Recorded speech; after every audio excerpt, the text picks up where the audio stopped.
Kimin 1952-ci ildə buraxılmış kvoteri və 25 senti varsa, bu videoya diqqətlə baxsın.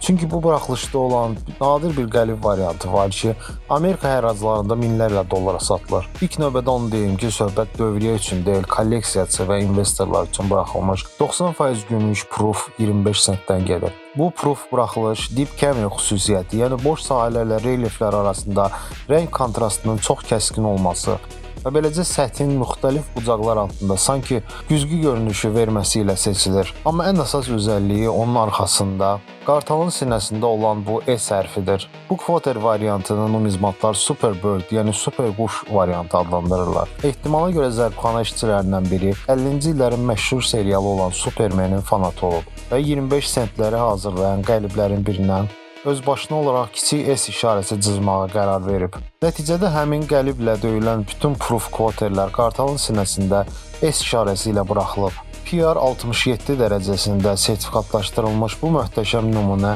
Heritage Auctions hərracında $7,800, bizim pulla 13,260 manata satılıb. Videonu bəyənməyi unutmayın.